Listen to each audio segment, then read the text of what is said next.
sounds harsh to Dez Bryant, but at this point, especially with the Dallas Cowboys, when you've got Gallup on the outside, an ascending player, Cooper on the other side on the outside, a guy you just gave $100 million to. The only spot in the receiving corps they have real questions about is the slot receiver with Randall Cobb going to the Texans. Dez Bryant ain't playing the slot. I don't know if Dez Bryant's playing the X or the Y, but they don't have availability there. He's certainly not playing the slot. He's been out of the league for a few years now. So sorry, Dez, but Canty, I say a Dez and Dak reunion would be pointless. As much as I hate to agree with Nick Wright, I have to follow his lead on this one, although I used a different word. I'm going to go with charity. I know the Jones family does a lot of charity work with the Salvation Army, Jerry and Gene Jones at the front, but I don't think that Jerry has this kind of charity in mind when he's looking at the 2020 football season. Dez Bryant can't help the football team. And NFL teams aren't in the business of handing over roster spots to guys that can't help the team, but especially guys that are 2 years removed from football coming off a major injury at a position that requires some explosiveness. So I just don't see a reunion with Dez and the Dallas Cowboys. I'm sure he's pushing for it, but I don't see it happening. Jenna, I'm going to go with Crabtree-esque. Like, maybe it doesn't work in Dallas just like it didn't work in San Francisco for Michael Crabtree. The Achilles is bad, but give it some time, give it some time, give it some time. Crabtree still came back with the Raiders, had 9 TDs, 900 yards, so I'm not giving up hope that we can see Dez back on an NFL field at some point.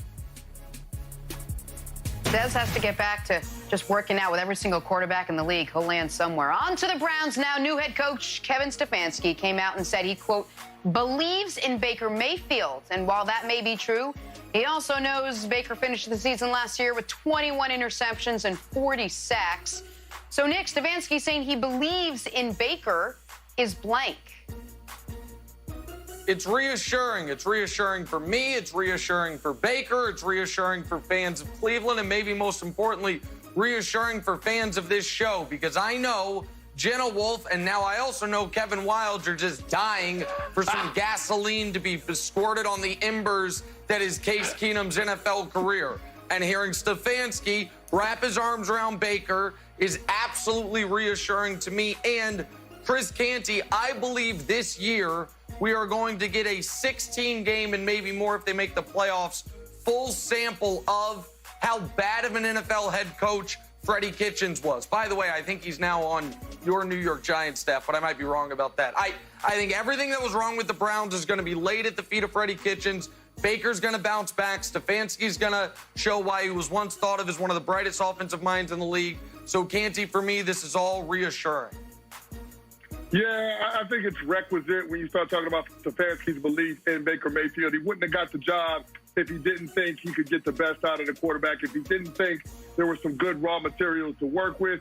Yeah, I know Freddie Kitchens is with the New York Giants, but as long as he's not the head coach or the offensive coordinator, I'm cool with that, and that's the situation for Daniel Jones. But in looking at Baker Mayfield, this whole offseason was about being able to support the quarterback. He's already on his third coach in as many seasons in the NFL. They've got to get his career on track, and he's got to have some consistency. So I like the fact that Stefanski is verbalizing his belief in the player. Yeah, so Jenna, I'm going with 2 words.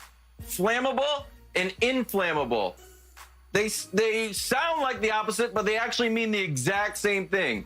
So if you say, I believe in Baker and I don't believe in Baker, they both mean that you don't believe in Baker. Like Bill Belichick was never like, I believe in Tom Brady. You don't have to say that. And a friendly reminder, everybody's on Case Keenum watches right now. The bandwagon is just me, Jenna, and unfortunately, Stefanski. He went 11-3 in Minnesota when Stefanski was a quarterback's coach. So watch out. Get on that Case Keenum bandwagon. Plenty of room. But hurry up, though, because that room's going to run out real fast. Moving on to Jameis Winston now. When it crashes on the side of the road in fire, it'll run out of room. Sorry, go ahead. Hey, when was the last time a bandwagon did that? The 26-year-old Jameis Winston, free agent quarterback, still looking for a place to call his football home. Get this, one NFL executive thinks he'd be a perfect fit in Pittsburgh. So, Nick, Jameis to the Steelers would be blank. Very intriguing. We talked about this last week. I love two spots for Jameis. One, Dallas as a chess move in the negotiations with Dak Prescott. Like, oh, Dak, go ahead, don't sign our $100 million offer. We've got a former number 1 overall pick here. But if they don't do that, the Steelers make an immense amount of sense. First of all, Jameis's game and body has always somewhat mirrored Big Ben. Big Ben's just done it at a much higher level. Also, the list of quarterbacks to successfully come off Tommy John surgery, I think it's Jake Delhomme, and that's it. And even Delhomme's results were mixed. We don't know how healthy Big Ben is. We do know how old Big Ben is, and we don't know what Big Ben weighs. So if there's any place that might need a backup quarterback that might actually need to start some games, I think it's Tampa. I also think it's a great place for Jameis to try to rebuild his value. They don't need Canty, great quarterback play in Pittsburgh. I said Tampa, pardon me. In Pittsburgh, they just need someone steady. I don't know if Jameis is that right now, but he's better than Duck. He's better than Mason Rudolph. So to me, this would be very intriguing, Canty. Yeah, Nick, I've been on that train for some time now. Ever since it was obvious that the Tampa Bay Bucs weren't going to resign Jameis Winston, I felt like the ideal fit, and that's the word I'm going to use, ideal, was Jameis Winston to go to Pittsburgh. He can back up Ben Roethlisberger for the couple of years that he's got left up there in Pittsburgh. But most importantly, he gets to go to an organization that has some stability. The Pittsburgh Steelers have had 3 head coaches in the last 50 years. So the organization is a model for stability. It feels like their general manager, Kevin Colbert, and their head coach, Mike Tomlin, are in lockstep. And that's exactly what Jameis Winston needs right now. Keep in mind, Ben Roethlisberger had some maturity issues earlier on in his career, and they still found a way to get him to work past it and to have success with him. The talent with Jameis is undeniable. You just got to clean up some of the mistakes on and off the field. I feel like Pittsburgh is the right place to try to do that. Jenna, I'm going to go with interception bonanza.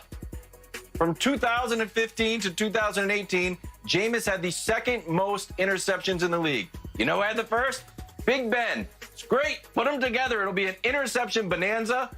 It would be just wonderful for the opponents and all the DBs who can have some souvenirs once they head to Pittsburgh. Nick, I agree with you. It's rare for a quarterback to come off Tommy John surgery. Let's see what role Jameis does actually slide into there if he does go to Pittsburgh. All right, moving on to the NFC East now. Tom Brady might be gone, AFC East rather, but Bills GM Brandon Beane has not stopped fearing Brady's former team, saying, quote, the team to beat in the AFC East is the Patriots. There we go. Don't forget, New England has won the last 11 division titles. So, Nick, the Bills GM saying the Pats are the team to beat in the East is blank. It's obvious. Now, they have won the last 11 division titles, but it's been more than 20 years since they won a division title without Tom Brady. So I understand why some people would say, maybe we have a chance, but I don't think you really do have a chance. The Bills, you know what Brandon Beane knows deep down in his heart of hearts? His quarterback is still Josh Allen. So you can't be the favorite in any division, even though Josh Allen played better at the end of last year with Josh Allen as your quarterback. Sam Darnold still seeing ghosts, and we don't know what Miami's doing. The Patriots won 12 games and the division last year with below league average quarterback play. Why can't they do something similar? I think it only takes 10 wins to win the division. That defense, Canty, can win 10 games by itself. I don't know if Buffalo is going to take the next step that they would need to take to overtake New England. So I say it's obvious, Chris Canty. My word for this is expected. And even though it's similar to what yours is, I'm going to take a different slant on it. I think that this is what the Bills GM has to do in order to get his young upstart football team to focus on a goal. I think that the Buffalo Bills are trying to get to that position where they're consistently competing for the postseason. They're trying to emulate what they've seen for the New England Patriots the past 2 decades. And Sean McDermott and Brandon Beane both know that in program building, it's important to make sure that you set a standard, that you establish clear goals. And I think by him coming out and saying this gives a little bit of motivation to his guys in an off-season of uncertainty, in an off-season where you're not going to have OTAs, minicamp, and off-season conditioning program. I think this is a little bit of a motivational tool by the general manager for his club. Jenna, I'm going with this is a soothing balm for me. I've got a lot of wounds from the Tom Brady exit, but it's a soothing balm. The world is going back to how it used to be. We're fine. And we actually looked up with our researcher. Our new quarterback, Tua, was only 10 years old the last time that he didn't see the Patriots win the AFC East. So I think he's going to look and be like, oh, yep, we'll keep winning. He doesn't really have a memory of us not winning. So welcome to the team, Tua. We're happy to have you, keep the tradition going. Good to hear Wilds is a Dolphins fan now, talking about us and ours with Tua. That's fascinating. Let us finish up with Tom Brady. He is officially moving into his new 30,000 square foot waterfront Tampa home, valued at $14 million. A local real estate expert says the rent would be about $75,000 a month.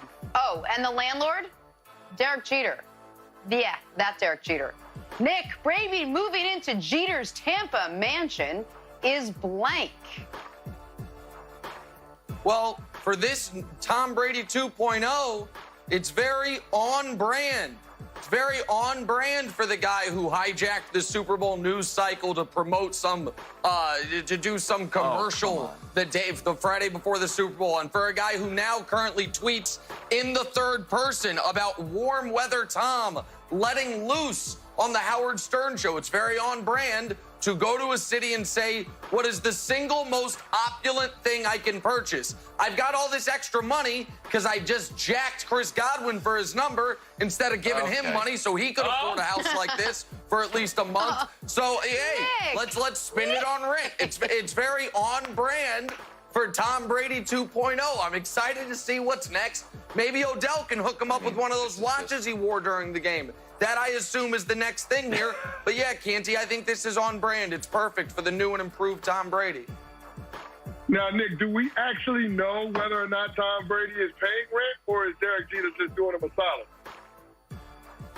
Oh, Canty, it's a great question. Because the new and improved Tom Brady, we now know with the Godwin fiasco, likes to take things of immense value and pay nothing for them. So maybe he's just squatting. You know what? It's a great question, Canty. Maybe he's squatting. I'm not certain. But go ahead. I'm going to use the word stately to describe this. Stately, it's a palatial residence. I think that's the only word that you can go with. You're talking about a crib that has a tax value of over $200,000 a year. Think about that. Putting a bill for $200,000 a year just in taxes. That is unbelievable. But guess what? House with Tom Brady roll. It makes all the sense in the world. Stately. All right, you ready for this? This is a real psychosis I'm about to unveil. I think Tom Brady's going to walk around that house and see all the Yankee stuff. He's not going to see any, Colorado Rockies Jeter jerseys. He's going to see the one modern athlete who has stayed with his team from minor leagues all the way till now. And I think he'll be like, wow, maybe I should go back to the Patriots. That's the real psychosis I'm living in. That's true. He's role model. Yeah, your word is? Jeter's the role model for Brady. Oh. It's good. It's a good role model. Listen, it's a role model. Brady's a winner. He wants to go down and live in a place where with winning walls and winning foundation, and he found Jeter's house, and he's set, and that's where he's going to be. Got to take a break. Coming up, WWE superstar Kofi Kingston joins us to discuss this weekend's WrestleMania action. That is next on First Things First.